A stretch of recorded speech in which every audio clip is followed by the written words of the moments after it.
Jai Hind everyone. Welcome to my YouTube channel which is Explore Yourselves, Banking and General Knowledge, etc. Memoir of my banking journey by Mr. V.H. Ramakrishnan, retired General Manager of Bank of India. Episode number 38, the chapter A Banking Journey Begins is continuing. The link of the earlier episodes is available in the description. Who is not afraid of Coimbatore branch? We had to deal with many branches from regional office. We used to raise queries for, or seek clarifications on proposals from the branches.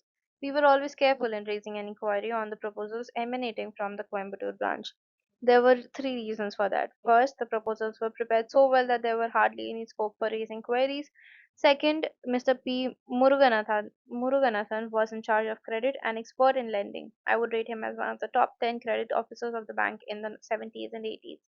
Muruganathan later took over the credit department of Chennai branch. Third, M. Divakar was the manager of the branch, very shrewd and knowledgeable officer, powerful personality. If you raise any query on his proposal, he would tear you to pieces. In fact, many proposals from Coimbatore branch could be considered as model proposals of that period. Later on, when I moved with Muruganathan, I found him a very calm and quiet person, never tense. That perhaps came from sound knowledge of the subject. There were many interesting stories about Mr. Divakar. A couple of them you can find in the tailpiece. Any writing about the Coimbatore branch would be incomplete if I do not mention about the well-known union leader, Mr. K.J. Joseph, fondly called as Joe. He was a different type of union leader. Though I had no opportunity to work or move with him, I had heard a lot of good words about him from many staff members. He was a staunch disciplinarian. If anyone came to him during office hours for any personal grievances, he would advise him to go to his table and attend to the bank's work and to approach him after office hours. He was held in high esteem by one and all, including Mr. T.D. Kansara. I understand he is 93 and he is living in his home town in Palakkad in Kerala. Change of guard at head office. Mr. J. N. Saxena took over as chairman in 1970 from T.D. Kansara. When Mr. Kansara was general manager, he was occupying a big bungalow near Nepean Sea Road. Story grows that when he went on a long leave, the board decided to sell the bungalow. It was sold to a developer and the bank got a few flats in the high-rise building. The name of this building is Shahnaz, where the EDs and general managers are allotted flats. I had also stayed there. Mr. Shukla used to joke that BOI officers living in Shahnaz were the poorest people in that building. Saxena was a very powerful personality. He changed the entire recruitment process. Until then, there were no types. No, there were two types of recruitment of officers. One was by invitation. Mr. Kansara used to send letters to all gold medalists of universities offering job. Then normal recruitment. Here, two stages of interviews used to be conducted: one at local level and another at head office level. The interviews were conducted by the executives of Bank of India. No outsider was involved. Since the expansion of the bank only started after nationalization, there were no mass recruitments. Every year, a few officers used to join the bank. During 1971, the Mr. Saxena changed the system. Applications were called from graduates, postgraduates, engineers, etc.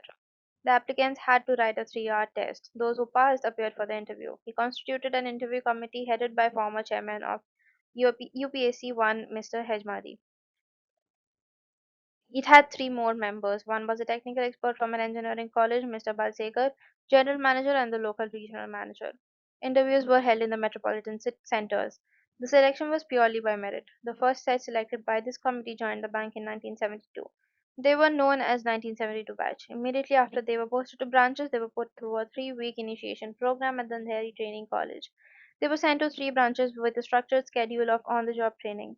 After 6 months, they were put through another training program at the Andheri College for about 3 weeks in advances and forex. As part of the training, the officers were also sent to the regional offices. This system had two advantages. First, the officers were well trained in both theory and practice. Second, a bond developed between the officers belonging to a particular batch. I think even today the 1972 batch is considered as one of the best batches recruited by the bank. Many in this batch became general managers, executive directors, and chairmen. A.C. Mahajan became the chairman of Canara Bank. S.A. Bhatt that of IOB. Mr. T.R. Madhavan had an assignment as the managing director of Dhanlakshmi Bank. I will be writing about these officers in due course. The bank continued to recruit in a similar pattern till 1980. Mr. Alok Mishra, who became a CMD, belonged to 1974 batch. Officers like me who joined before 1972 never had such a structured training program. Exit Shukla, enter Vaidya. Sometime during 1971, Mr. Shukla was transferred as the regional manager of the new region consisting UP and MP. It was a challenging task. That was the period when the lead bank concept was getting shape. Bank of India was asked to take the lead bank responsibility for UP and MP. We had very few branches in these states. The task was to open branches in a big way within a short period and also to act as the state level coordinator. Mr. Shukla was specially chosen for this task. We all felt very sad in losing an executive like Mr. Shukla. As they say, all good things have come to an end. We were also informed that Mr. R.P. Vaidya would be taking over as the regional manager. While in the case of Mr. Shukla, we had not heard about him before his arrival. In the case of Mr. Vaidya, we had heard about him a lot. If readers remembers, I had narrated about Mr. Vaidya talking to me during his visit to Chennai in 1967 and advising the RM to shift me to the advances department. Mr. Vaidya had also earned a reputation as a de facto author of the Manual of Instructions. At the time of his transfer, he was heading the Organization of and Methods Department. This department was continuously reviewing the systems and procedures in the bank. The idea was to simplify the systems and procedures. Besides, this department was also responsible for assessing the staff requirements of branches. It was considered one of the most powerful departments of head office. Mr. Vaidya was assisted by Mr. Ramani, who later became the zonal manager of Southern Zone, C.E. Krishnan, M. Krishnan, who died at a young age, Ram Mohan, who later quit the bank, Ramnath Benegal, who was with me in Nairobi in 1979, and a few more very capable officers. Mr. Vaidya landed in Chennai. On the day he took charge, he called a meeting of all the officers of the Madras branch and regional office.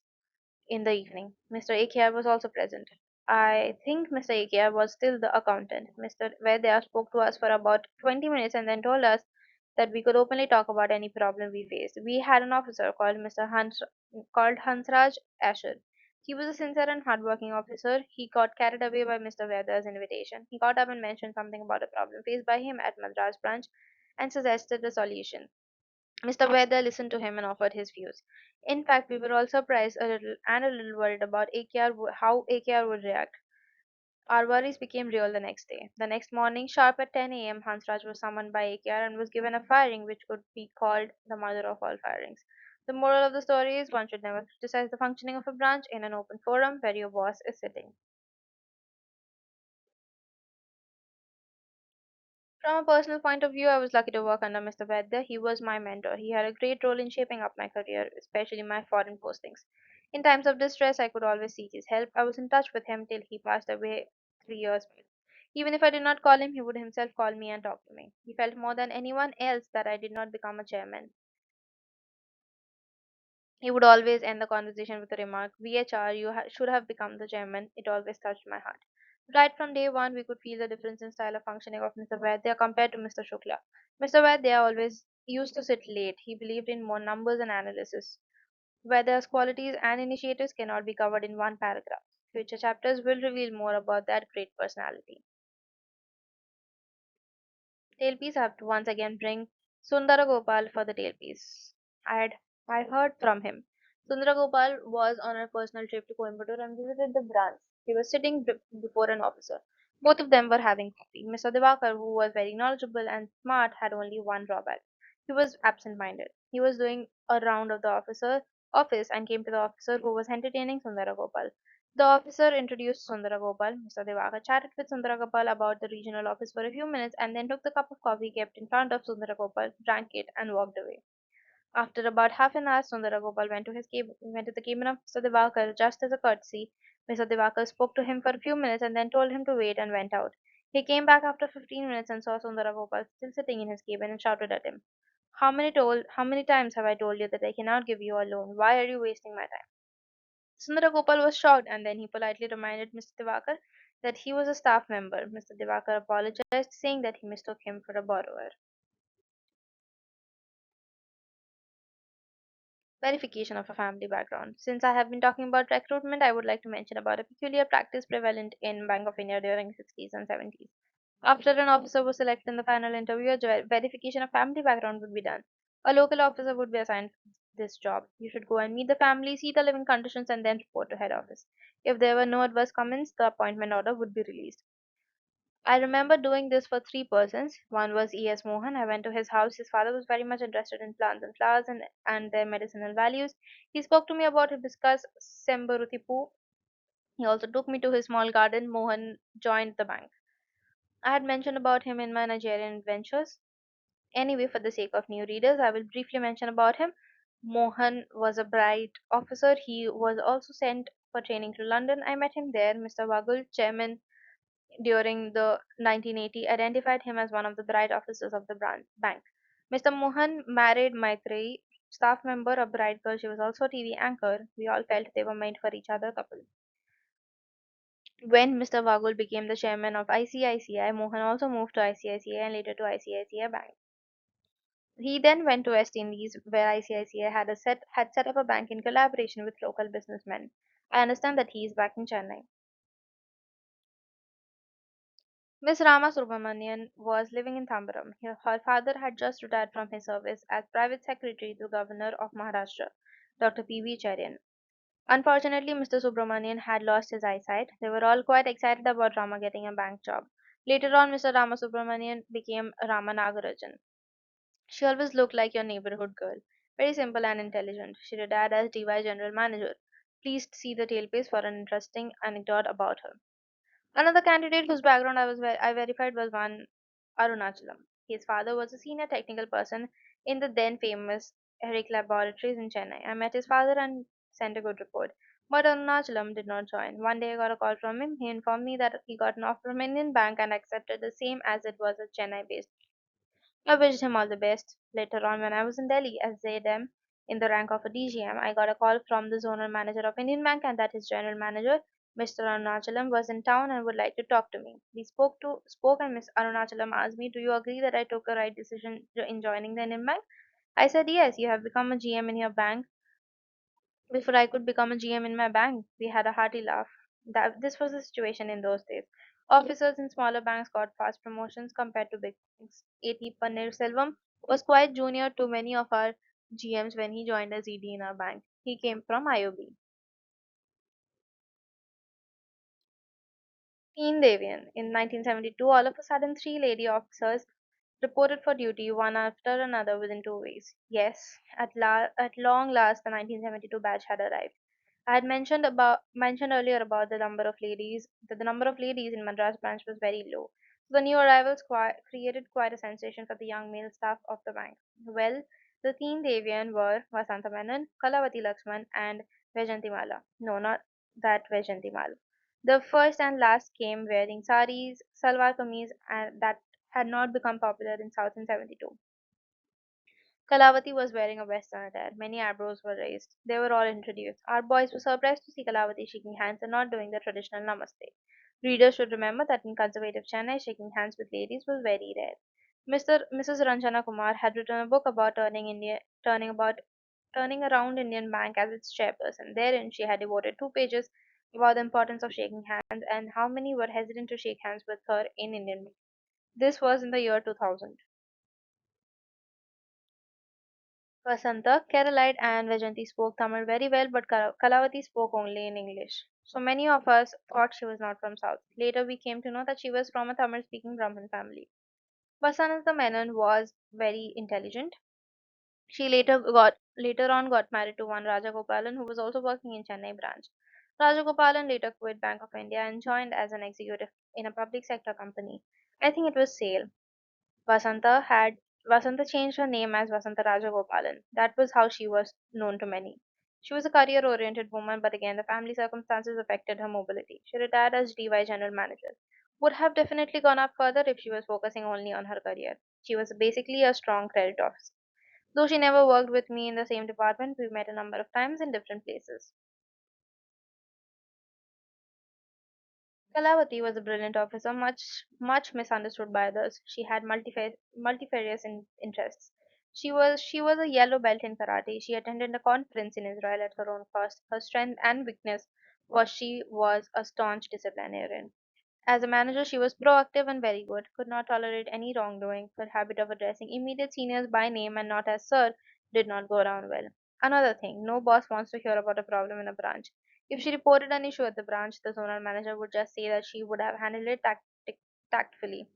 If she was a number two in a branch and argued strongly with her manager, the latter would be unable to counter her strong arguments. He would show his resentment by giving her low marks in APR. Very few knew that she had a heart of gold. I tried my best to encourage her and bring her up in the bank. Ultimately, she became a chief manager and landed in Mumbai. I took her in Treasury Department and she did a good job. In her early days, she got admission in IIM Calcutta, but the bank declined her study leave for 2 years. I had heard that whenever someone was sent to her department for training, she would ensure that he was given a proper training. I would quote an incident to show the real Kalavati. In December 1997, when I was a GM, I took leave for about 45 days. My father was hospitalized in Kalyapa hospitals, and I was with him in a special room, 24 hours duty. One morning, he underwent a surgery. He was in the operation theater. I was sitting outside. It was about 11 in the morning. I badly wanted to have a cup of coffee to soothe the nerves. No one was with me. Suddenly, Kalavati walked in dressed in jeans and shirt with a coffee in a flask. Telepathy. She was the manager of a branch in Coimbatore and had come down on a short leave. Someone told her that I was in Chennai attending to my father. She rushed to see me. She told me that she had brought some homemade coffee for me. I was really moved. Then she gave me a small book containing a Sanskrit verse, sloka. She told me that she used to chant that verse when her mother was not well. Advised me to do the same. Then she took leave, but came back again and told me that before chanting that sloka, I should chant another stanza, which was printed in the introduction. That is why I always used to feel one should not go by appearance alone. Personally, I feel that she should have reached a top position. It was a pity that once she had to work as a number two in a manager who was a clerk in Chennai when she joined the bank. She took it in her stride. Kalavati is now happily leading a retired life and pursuing many things which she is fond of. Learning Veena, also she is an expert on yoga. Tailpiece shortest interview. Rama Nagarajan was working as chief manager in international department. She appeared for promotion to scale 5. Mr. Katuria was the chairman of the interview committee. She was not selected. After the results were declared, she went to the chairman and expressed her disappointment. Mr. Katuria explained to her that it was not a reflection on her merit. He said that there were quite a few who appeared for the international department, as well as from other departments of head office. He had to restrict the number from HO so that people from zones also would get a decent share in the promotion. He then assured her that she would be promoted next time. When she appeared next time, I was in the interview panel headed by Mr. Katoria. Rama entered the room wearing a nice Kanchipuram silk sari. Katuria told her, Madam, I have kept my word. You are promoted. You can go. She had not even taken her seat. For a moment, she was dumbstruck. Then she thanked him profusely and went out. People were wondering how and why she came out within a minute. Inside, Mr. Katuria laughed and told us, when I have decided to promote her, why should we waste our time in asking questions? What a great man. He remembered his assurance made a year ago and kept it up dramatically. These are moments one always cherishes. Teen Devian continued. Vajantimala was a simple and innocent girl. She had two sisters. One was with Indian Revenue Service, working as Commissioner of Income Tax. Another sister, Vatsala Raghu, was with Indian Postal Services as a senior superintendent of post offices. By sheer coincidence, Vatsala, was my father's colleague. Though much younger in age, Mala had also appeared for IAS and was selected for the Indian Revenue Service. Now she had a dilemma whether to continue in the bank or to quit. On one Sunday morning, Mala and her father called on me at my residence to discuss this issue. We discussed for about an hour. I told them plainly that the respect and obedience from the subordinates would be much more in the government compared to the bank. But as far as job is concerned, she should decide based on her aptitude. In the bank, she was likely to be transferred to any town or city, whereas in the income tax department, she would be working in big cities. Ultimately, she decided to quit the bank and join the income tax department. Within a year of her quitting, I met her at Tirupati. She told me that with all childish enthusiasm about a raid conducted by her in a famous actor's house. Then I lost touch with her. Mala married one Ramakrishnan of Tata Administrative Service. When I was a GM, I met her and her husband during morning walk at Priyadarshini Park, Mumbai. I also came to know that Alok Mishra, ex-CMD, and his wife were very close to Mala. Mrs. Mishra was a colleague of Mala in the Income Tax Department. Mala retired as Chief Commissioner of Income Tax.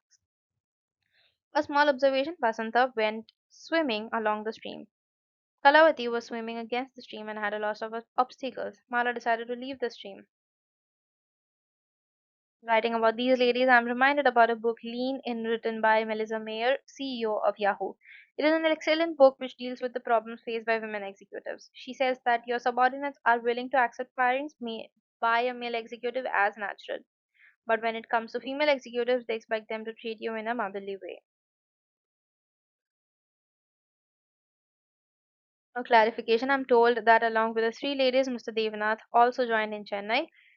Immediately after probation, he was transferred out of Chennai. I had only one contact with him when he was in Nariman Point branch, my 1972 team. Besides Sadasivam, I had two more officers, D.N. Raman and V.C. Swaminathan.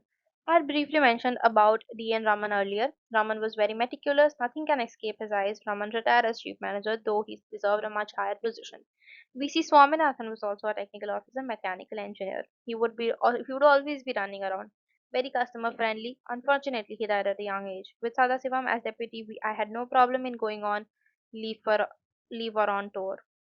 Sada was so senior that he would take charge of the department and manage without creating any problem. In 1973, a new arrival raised the standard of the department to great heights. Who knew who was that new arrival? Make your guesses and stay tuned. I started moving around until Mr. Vaidya came. My developmental activities were restricted to Madras. I used to meet the various agencies like SISI, Tamil Nadu Industrial Investment Corporation, Industries Department, etc. Mr. Vaidya told me that I should go to other centers like Bangalore, Hyderabad, etc. for development of business. He told me that since I was in charge of the entire zone, I should move around. Bangalore was my favorite center. I found the government agencies very proactive. My only problem was the daily allowance. We were paid rupees 22,150 per day to cover hotel accommodation and food. I had mentioned about this earlier also. In Bangalore, I used to stay in a hotel Broadway in Kempegowda Road, where the single room rate was rupees 18. I would manage the breakfast within rupees 4.50. Lunch was not a problem as the Bangalore branch would take care of. My good friend GT was the accountant. Night dinner would go from my pocket. Kempegowda Road was full of hotels, banks, and cinema theaters, all within walking distance. Theaters were very modern. Invariably, I would go for a movie after dinner. Once Mr. Vaidya asked me to visit a unit in Belgaum. It was a unit run by ex Maharaja.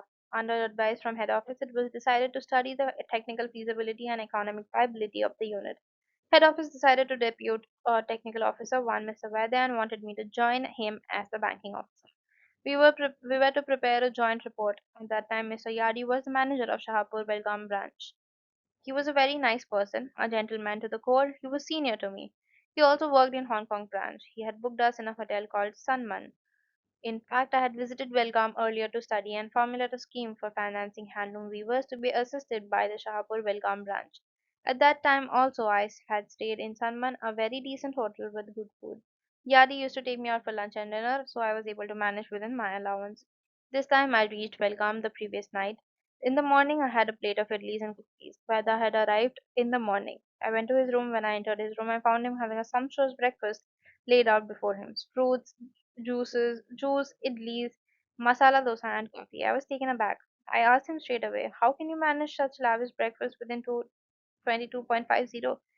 He asked, what 22.50? Then he said that 22.50 is only for those going on deputation. Head office staff would go on specific assignments like this could claim actual expenses. Once I returned to Chennai, I informed Mr. Vaidya about his actual expenses business. He looked at me and said, hereafter you also claim actual expenses. That was how my 22.50 problem got solved. Incidentally, I should also mention here about our meeting at the meeting the Maharaja. His people had shown us around the factory. In the evening, we wanted to call on His Highness. His secretary took us to the palace. That was the first time I was to meet a Maharaja face to face. We were asked to sit in an ante room sitting there, I saw a beautiful painting in the next room, which was a big hall. I got up to go and see the painting in close quarters. When I was about to enter the big room, the secretary stopped me and told me politely, "Nobody is allowed to go to the beyond the ante room. The Maharaja can take you inside." Within a few moments, the Maharaja came and took us inside. A very nice and polite.